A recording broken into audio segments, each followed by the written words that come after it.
Lá nas margens do rio Tocantins, no Pará, tem uma cidade que, na verdade, tem duas histórias. De um lado, aquela do cartão postal, sabe? A história dos heróis, dos notáveis. Mas o outro tem uma história de resistência, uma que ficou muito tempo escondida. Hoje, a gente vai conhecer essas duas faces de Cametá. Pois é, essa é a pergunta-chave. Toda cidade tem a sua narrativa oficial, aquela que ela gosta de contar. Mas quem é que escreve essa história? E mais importante, quem é que acaba ficando de fora? É exatamente isso que a gente vai investigar hoje em Cametá, que é uma das cidades mais antigas do Brasil. Olha só o nosso roteiro. A gente começa com a imagem oficial, a Pérola do Tocantins. Depois vamos entender como a elite construiu essa memória. E aí, a gente mergulha na história que ficou de lado, a incrível República do Molaná. Vamos ver como tudo isso explode na cabanagem e, no final, descobrir como esse legado duplo sobrevive na cidade até hoje. Então vamos começar pelo começo, pelo cartão postal, Cametá, a chamada Pérola do Tocantins. Essa é a imagem que, por muitos e muitos anos, a cidade fez questão de projetar para o resto do país. E que imagem, hein? A Pérola do Tocantins, cidade invicta, terra dos notáveis. A lista de títulos é de impressionar. E tudo isso culminou com o reconhecimento como Patrimônio Histórico Nacional, lá em 1986. Essa é a construção de uma cidade importante, heróica, com um valor histórico imenso. A história oficial diz que a fundação foi em 1635. Mas a verdade é que, muito antes de qualquer português chegar, aquela terra já tinha nome e já tinha gente. O povo Camutá. Foram os missionários franciscanos, a partir de 1617, que começaram o processo que transformou a aldeia indígena na cidade que a gente conhece. Ou seja, já aí uma história começa a ser escrita por cima da outra.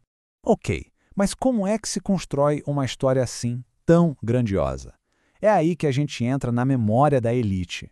E a pergunta que não quer calar é: quem escolhe o que vai ser lembrado e o que vai ser esquecido? Essa frase aqui, do Alberto Moya Mokbel, um intelectual e ex-prefeito super influente da cidade, diz tudo. Ele fala: fiz um levantamento dos homens que fizeram a história de Cametá. Percebe? Os homens.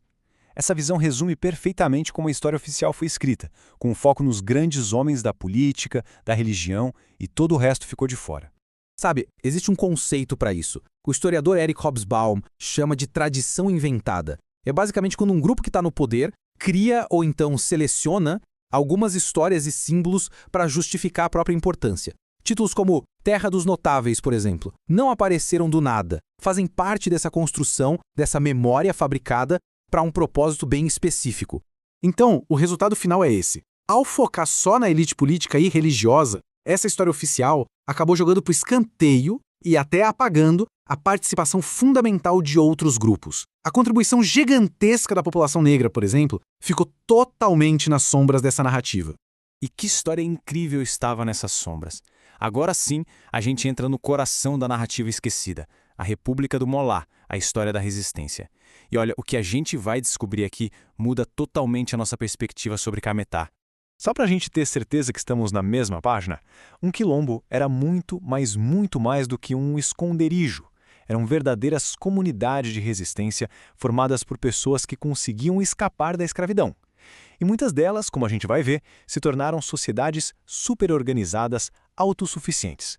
E essa comparação aqui ilustra isso de um jeito fantástico. Pensa bem. Enquanto a região de Cametá vivia sob o domínio português, baseado na mão de obra escravizada, ali por volta de 1750, existia ao mesmo tempo uma sociedade paralela, o Quilombo do Mola. Liderado pela visionária Felipa Maria Aranha, o Mola não era um acampamento, era uma cidade-estado.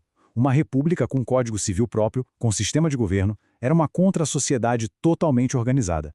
E o Mola não estava sozinho, não. Ele era a capital de uma aliança poderosíssima, a Confederação do Itapocu, que unia 5 grandes quilombos. Dá para ter uma ideia do que isso significa? Era uma nação inteira, organizada dentro do Brasil colonial. E o fato mais inacreditável? Eles nunca foram derrotados militarmente. Batalha após batalha, eles venceram as tropas portuguesas. Era uma força política e militar que o Império não tinha como ignorar.